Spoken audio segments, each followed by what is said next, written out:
मित्रों, आज 11 सितंबर है। आज ही के दिन छायावाद की बहुत महत्वपूर्ण कवित्री महादेवी वर्मा का अवसान हुआ था। मैं उस समय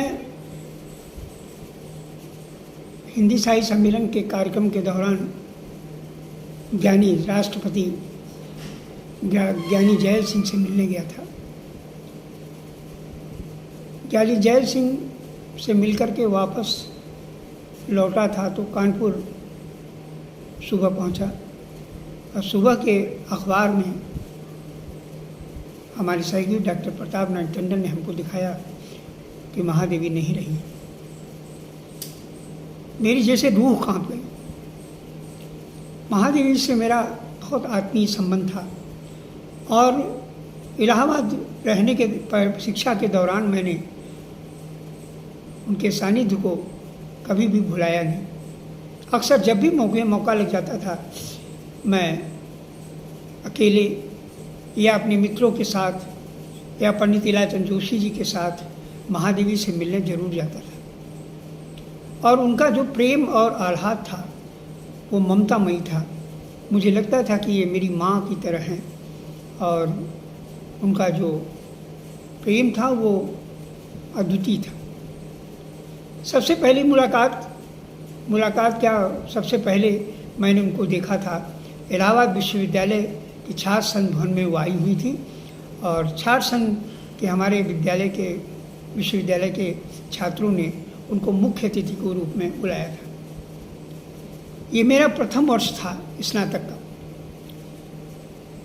मैं जब वहाँ छात्र संघ भवन में गया तो उनका भाषण शुरू हो गया था। मंच पर वो बड़ी शालीनता और समग्रता के साथ बोल रही थी। उनको इतने पास से देखने का मेरा पहला अवसर था।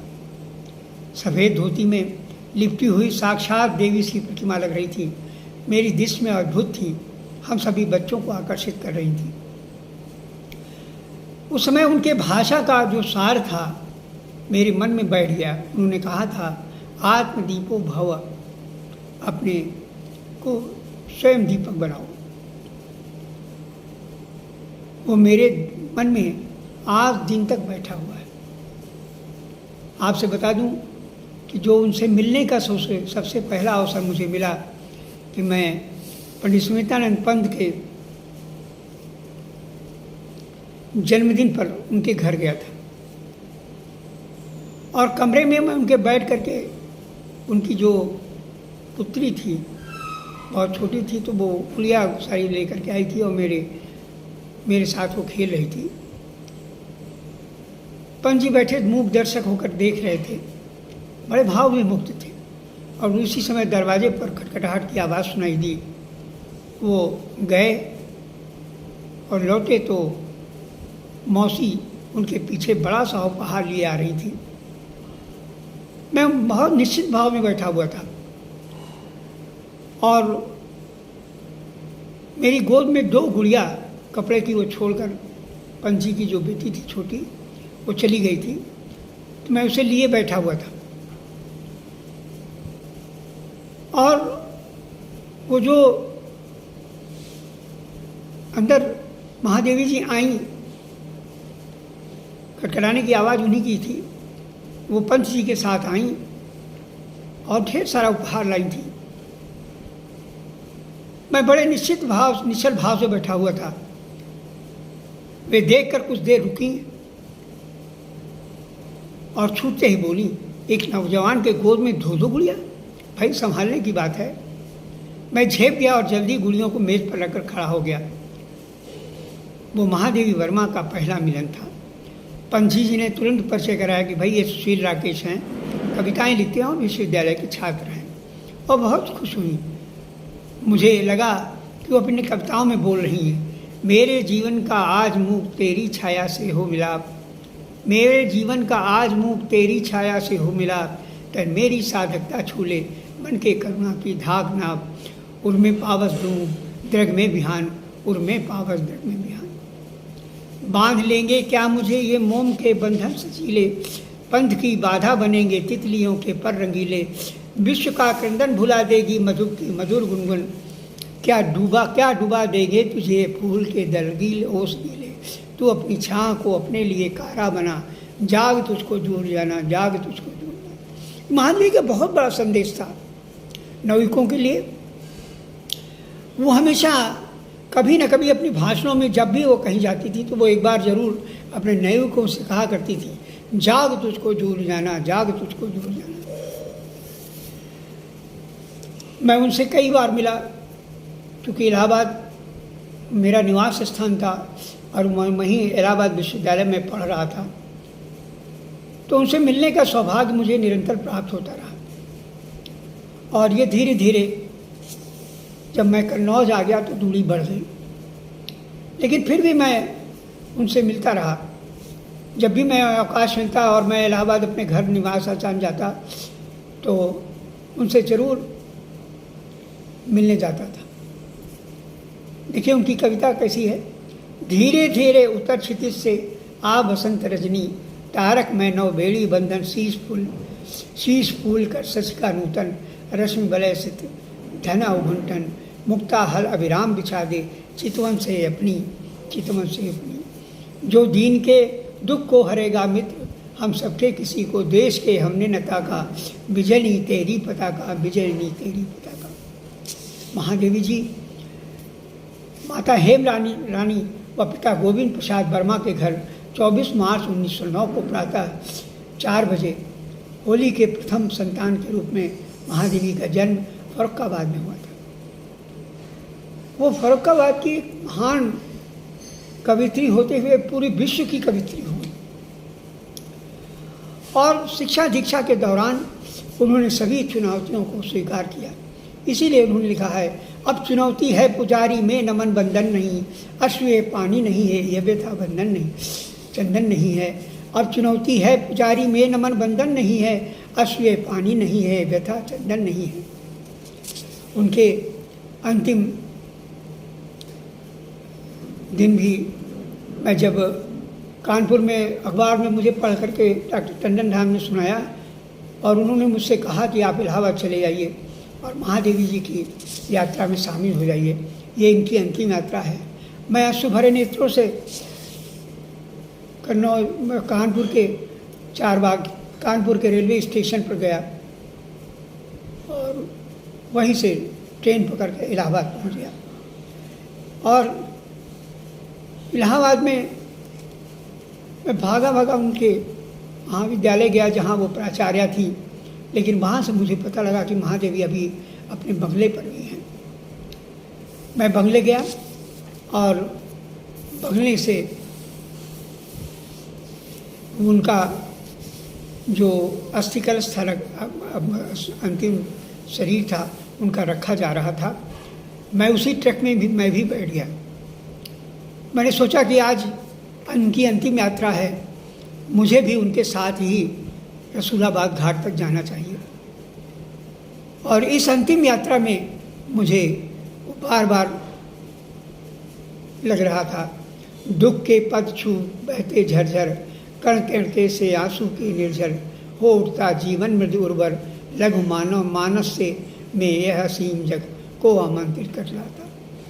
जलते खिलते बढ़ते जग में घुल मिल एकाकी प्राण चला, सपने सपने में सत्य ढला, सपने सपने में सत्य ढला। रसूलाबाद में काफ़ी लोगों की भीड़ थी और इलाहाबाद के जो जितने भी पुराने और बड़े और नवयुवक साहित्यकार थे सभी वहाँ उपस्थित थे।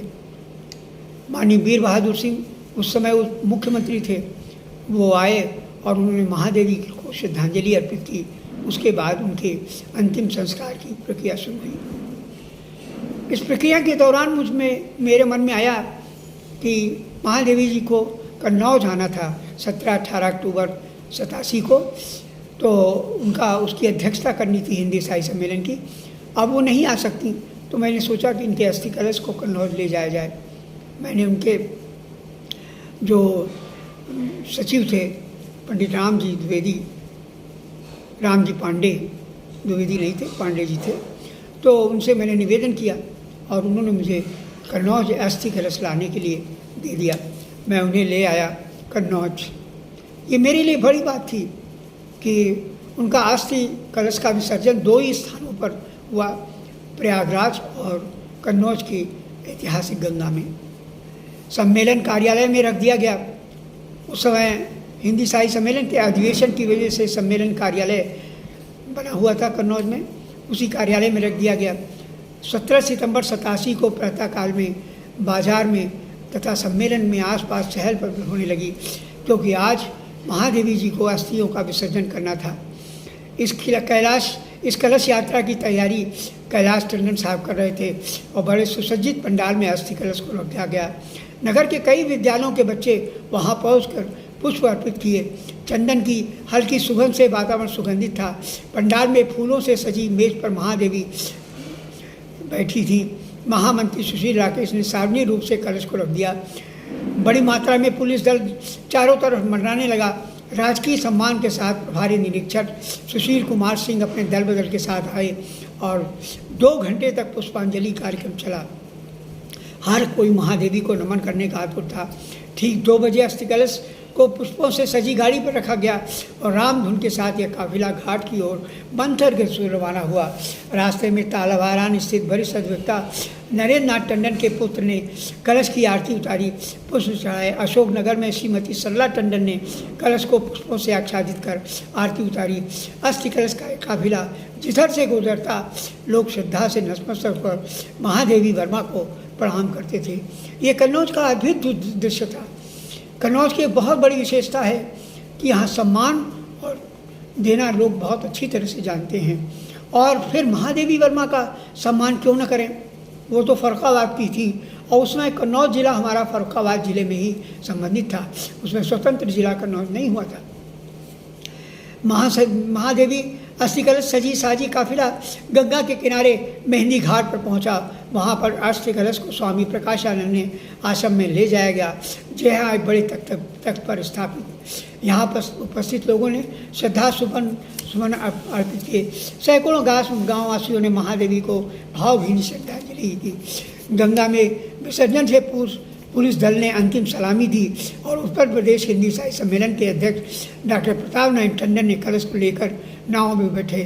नाव में स्वामी प्रकाशानंद के अतिरिक्त हम सभी साहित्यकार थे।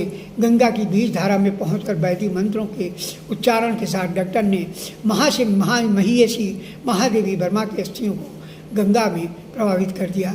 महादेवी अमर रहे के नारों से गूंज गया और जिस घाट पर महादेवी की अस्थियों का विसर्जन किया था उस स्थान को कन्नौज नगरवासियों ने महादेवी घाट के नाम से शासन को एक प्रतिवेदन दिया था।